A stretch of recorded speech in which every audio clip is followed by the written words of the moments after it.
noite. Tudo bem com vocês? Sou o professor Ricardo, advogado, fotógrafo de vida silvestre. E hoje estou aqui, amigos e amigas, para falar de um assunto bem relevante para o direito hospitalar.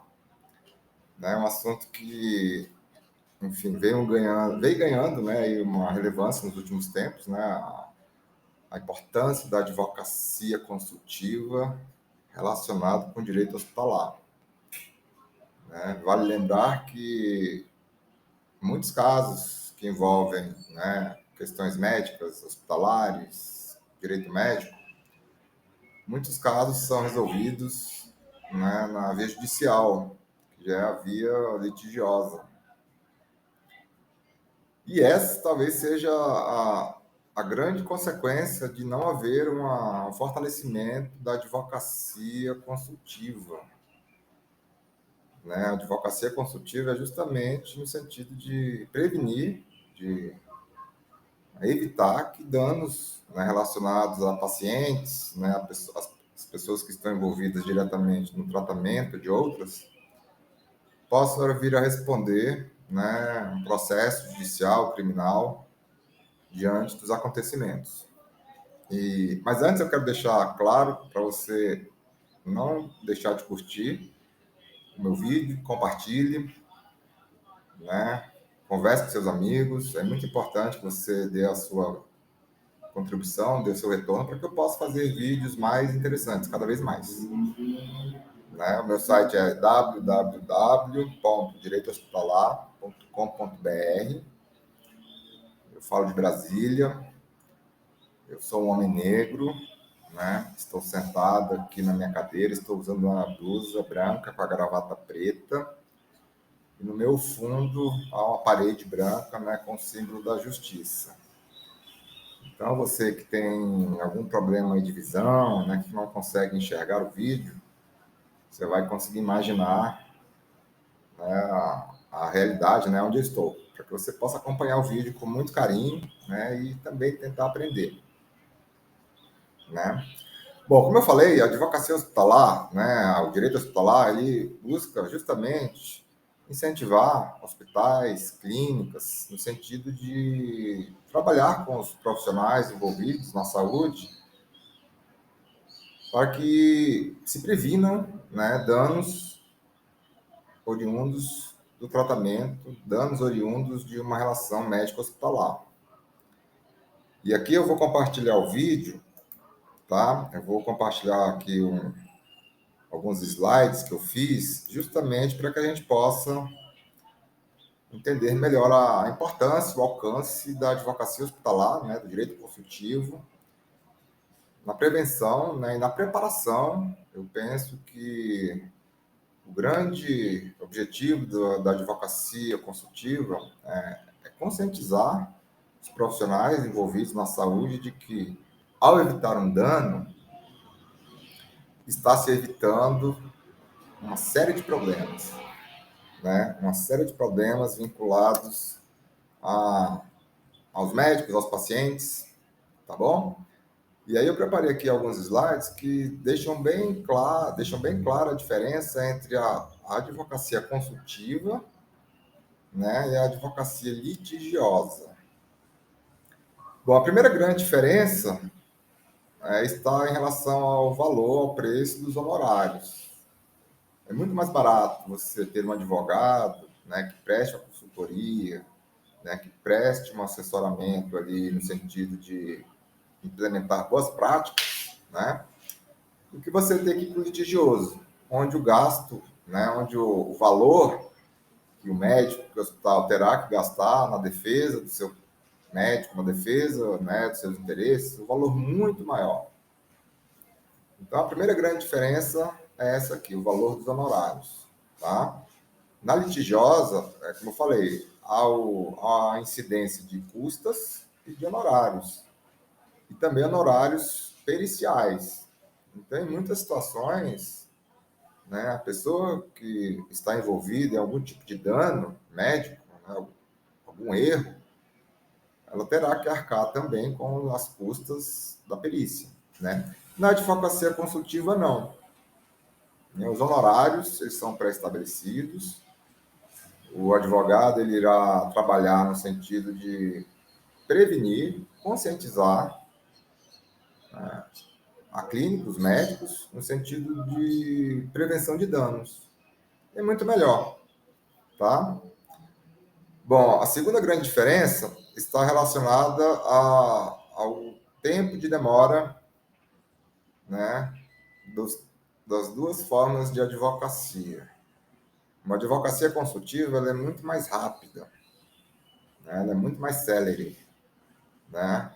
E o mais importante, ela não envolve um terceiro, que no caso da advocacia litigiosa seria um juiz, ou até mesmo o Ministério Público.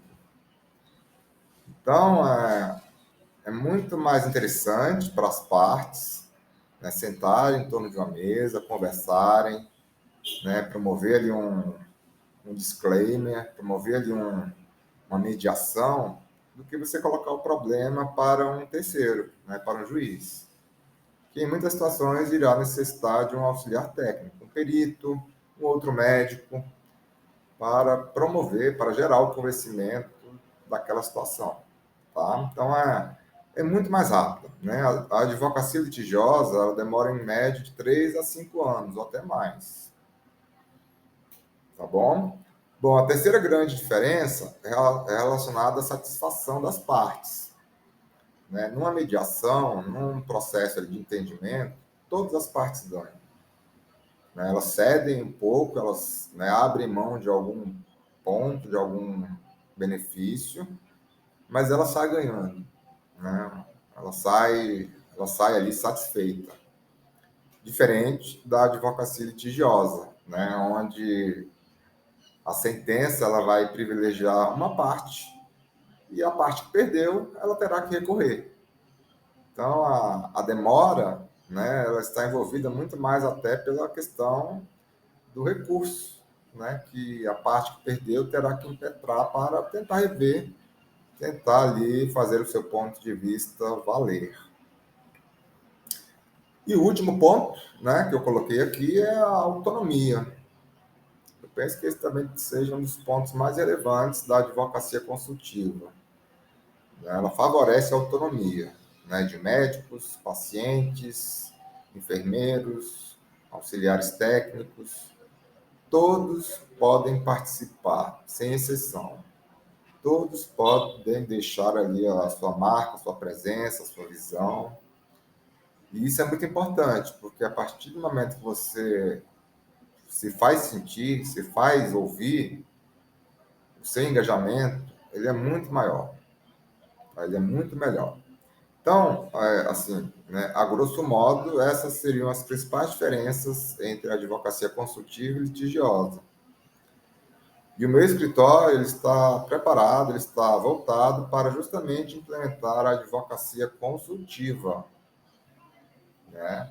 Onde eu irei trabalhar com pacientes, com médicos, no sentido de trazer a eles uma visão clara da sua importância e, principalmente, promover o seu engajamento, a sua participação. Né? O meu escritório ele voltado para evitar que danos aconteçam que sejam judicializados. Né? Então, você médico, você dentista, você que é proprietário de uma clínica, ou mesmo de um pequeno hospital, pense no que eu estou falando. É muito mais vantajoso, é muito mais gratificante você promover a autonomia, ter um bom entendimento, do que você ter que gastar muito dinheiro, né, com advogados, com perícia, e de repente a sentença nem será a seu favor. Tá bom? Bom, seguindo, como eu falei, o que é advocacia consultiva? É a advocacia que se preocupa em prevenir, evitar a ocorrência de determinados fatos, a fim de evitar o ajuizamento de uma ação judicial. É a advocacia que serve como filtro, né? A advocacia que vai servir ali como uma barreira para que determinadas situações ocorridas dentro de um ambiente hospitalar possam ser judicializadas. E aqui essa participação, né, essa prevenção, ela envolve todos os atores vinculados ao atendimento médico. Desde a pessoa que está na portaria, da pessoa que faz a ficha, da pessoa da limpeza, até o médico, né? É a construção de um aparato sistêmico, de uma rede sistêmica, né, de prevenção. Quando você previne, o resultado ele é muito melhor, ele é muito mais satisfatório. Tá bem? Então pensem nisso, né? É uma advocacia que ainda no Brasil ela não é valorizada, né? As faculdades hoje elas se preocupam muito mais em ensinar você a lidar com litígio do que você trabalhar ali uma mediação, uma conciliação, uma prevenção. Tá? E o meu escritório ele está justamente voltado para prevenir, para conscientizar, né? Evitar que casos até de forma simples possam ser judicializados.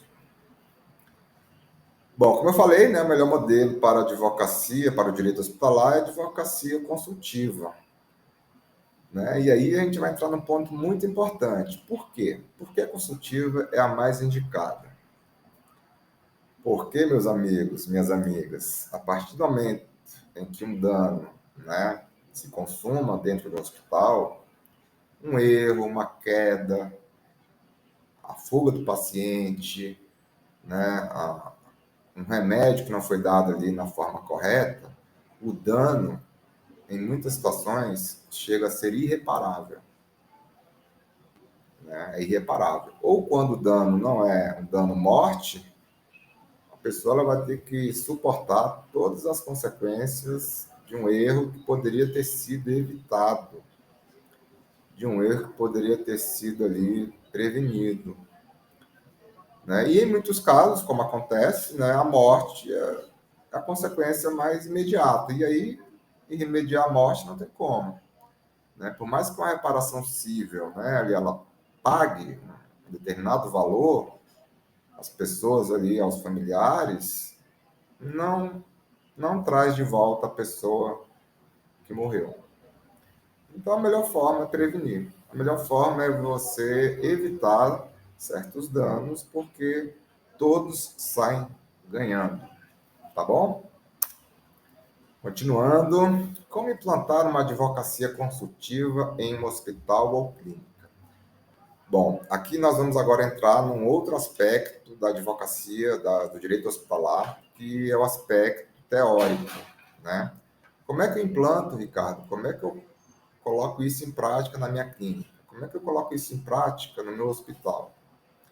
Bom, existem várias características para você seguir, né? Eu coloquei aqui duas bem importantes para você ter ali uma noção, né? Para você ali ter um norte de como você irá, né, implementar a advocacia médica, né, o direito hospitalar no seu hospital, na sua clínica. Bom, o primeiro passo é o advogado, né, adequar todas as normas, todas as condutas médicas, né, todos os atos médicos com a legislação, tá? Seja com as resoluções do CRM, do CFM, seja com as orientações de segurança, né, seja com as orientações, né, que envolvem o paciente, o primeiro passo é o advogado, né, adequar toda a rede sistêmica de uma clínica, de um hospital, dentro da legislação, para que, se ocorrer algum problema, ele seja evitável, ou seja, o problema de fácil resolução. Tá? Então, qual seria a primeira parte? Né? Evitar o dano formal e material. O que seria o dano formal? A questão formal é a questão de documentação, né? A questão de atendimento, né? A questão ali de acompanhamento. E o dano material é o dano em si. Né? É o dano em si. Né? Nós hoje temos a LGPD, né? Que é uma lei que regula a proteção de dados, né, dos pacientes. E essa lei, ela é muito importante no sentido de se evitar que determinados dados dos pacientes sejam vazados ou sejam compartilhados. Dados que podem se relacionar à doença, à raça, à religião, à orientação sexual. Então, a primeira barreira de proteção é o hospital ou a clínica se adequar, né, em como as informações serão tratadas dentro daquele ambiente. Porque o maior interessado, como eu já falei, é o paciente, né? O médico é o que prescreve, o médico é o que faz o relatório. E todos os relatórios, todas as indicações médicas, elas gozam de sigilo, né? Só que hoje nós temos a rede eletrônica. Então, como o hospital, como a clínica protege, né, tratam esses dados, tá? Então, a primeira forma de implementar a advocacia consultiva, o direito hospitalar, é o hospital, a clínica, se adequar juridicamente ao que prescreve a norma legal. E aí o segundo ponto, né, que é um ponto também muito importante, que eu acredito que é o que gera o conhecimento, que gera a prática dentro desses ambientes hospitalares, médicos, é promover um mínimo de conhecimento em bioética. Ah, mas o que é bioética, Ricardo? Bioética é um ramo da filosofia, da ética, que procura justamente, né, trazer para as pessoas que estão trabalhando em uma clínica, em um hospital, um conhecimento, uma prática humanista, né? Uma prática vinculada à espécie humana. Né? A bioética ela traz esse olhar, né, de que, por mais que seja um ambiente hospitalar, né, com regras, com normas, né, com orientações, nós estamos, né, os médicos estão tratando com outros seres humanos, né, e seres humanos que são portadores de direitos, né, têm suas prerrogativas garantidas legalmente. E isso vai desde o porteiro, passando pela segurança, pela limpeza, pelo médico, pelo laboratório, por todos os ambientes que existem dentro de um hospital, de uma clínica. Então, trazer o conhecimento em bioética é essencial, é o combustível que faz todas as outras práticas funcionarem. O hospital que conhece, que pratica, que tem entendimento em bioética, ele passa a respeitar o paciente, ele passa a ver no paciente, né, um ser capaz de decidir, um ser capaz de, né, se orientar, de autodeterminar-se, de saber o que é melhor para si. Então, é muito importante, tá? E outra, promover a empatia. A bioética, hoje, ela está trabalhando com um ramo dentro da advocacia hospitalar, que é a empatia, né? Empatia é você se colocar do outro lado, é você sentir a dor do outro, né? A partir do momento que você sente a dor do outro, você vai procurar a melhor solução, né? A melhor saída para que você possa ajudar a outra pessoa, né? Hoje, em muitos hospitais, enfim, os médicos olham os pacientes como objetos, né? Como uma parte de um sistema onde não há interesse, não há vida, não há vontade. E a bioética justamente ressignifica esse entendimento, né? Traz a figura do paciente como uma figura importante, capaz de decidir o que é melhor para si, tá? Bom, como eu falei, demora a implantação de advocacia consultiva. Aí eu coloquei também aqui 3 pontos que também penso que são muito importantes. O primeiro é o interesse da clínica do hospital em implementar uma advocacia consultiva. Porque em muitas situações, né, os hospitais, eles não se preocupam, e aí quando acontece algum tipo de problema, cai na imprensa, né, há toda aí um julgamento, né, coletivo do que aconteceu, e justamente é um problema, e são problemas, em muitos casos, que são evitáveis, que são problemas que podem ser prevenidos. Tá? E como é que se previne? Implementando passo a passo, né, algumas regras, alguns princípios do direito hospitalar, da bioética, no favorecimento da empatia, no favorecimento do direito dos pacientes, na sua autonomia, na sua segurança. Então, o primeiro passo é o hospital ter o desejo, né, de aplicar, de implementar o direito hospitalar. O segundo ponto vai depender do tamanho da clínica, do hospital. Se for um hospital de pequeno porte, né, a implementação ela não é tão demorada. São menos pessoas, né, o treinamento ele é menos demorado, a implementação ela se dá mais facilmente, ela é mais rápida. Se for um hospital de médio ou grande porte, aí sim, aí já estão envolvidos aí muitos atores, né? É um procedimento que demora mais para você trazer o que é bioética, trazer a autonomia do paciente, né? Fazer as pessoas entenderem, fazer as pessoas começarem a colocar em prática. E aí talvez a implementação demore um pouco mais. Mas não é impossível.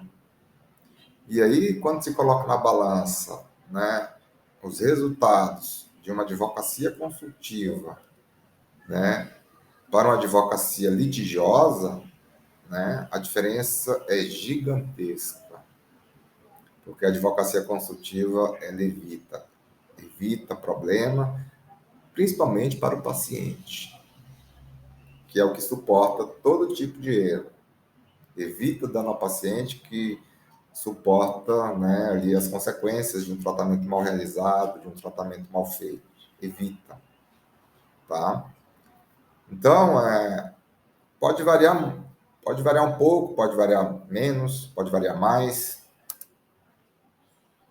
tá? Bom, e aqui, olha só, o direito hospitalar, advocacia consultiva, como eu falei, gente, o direito hospitalar envolve todos que trabalham na saúde, desde médicos a pessoas da limpeza e da segurança, seja pública ou privada. O direito hospitalar enxerga no paciente um agente de extrema importância na implementação de práticas que evitem qualquer dano a ele. Aqui entra um novo ramo jurídico, que é o direito do paciente. Somente com a participação do paciente, né, na formulação, na implementação, né, desses parâmetros, né, de atendimento, de segurança, de bioética, é que a advocacia consultiva vai começar a gerar ali um resultado positivo, principalmente para os pacientes. E ninguém gosta, né? Nenhum hospital gosta, nenhum médico gosta quando tem ali uma situação exposta, né? Um erro, né? Atinge a toda a classe médica, toda. Por mais que o médico ele tenha uma experiência, uma expertise, né, fenomenal, quando há um tipo de dano, um tipo de erro, toda a classe paga, como também nos advogados, né? Existem muitos advogados que descumprem a lei, né? Fazem coisas aí inomináveis e todos os outros advogados pagam o preço, né? É o nome de uma categoria. Bom, princípios norteadores do direito hospitalar. Bom, aqui também é um ponto de extrema relevância, né? O que vai fundamentar juridicamente, socialmente, o direito hospitalar? Coloquei aqui o primeiro, né? O primeiro tópico, que são os direitos humanos, né? Os direitos humanos é a base de todo o conhecimento jurídico relacionado ao atendimento médico hospitalar. Dos direitos humanos nasce a bioética, né? No final do século XX, que vai justamente trazer um olhar jurídico, filosófico para a relação homem, ou melhor, para a relação paciente-médico. Quais são os princípios? E aqui entre os 4 princípios da bioética, que eu já falei para vocês, tem vídeos aí, né? Princípio da justiça, princípio da não maleficência, princípio da beneficência e princípio da autonomia, que para mim é o mais importante, né? O princípio da autonomia no direito hospitalar relacionado ao paciente é o que deve ser o carro-chefe. Nada funciona sem a autonomia do paciente, tá? O terceiro tópico, aqui o terceiro ponto é a Constituição, né? A nossa Constituição de 88,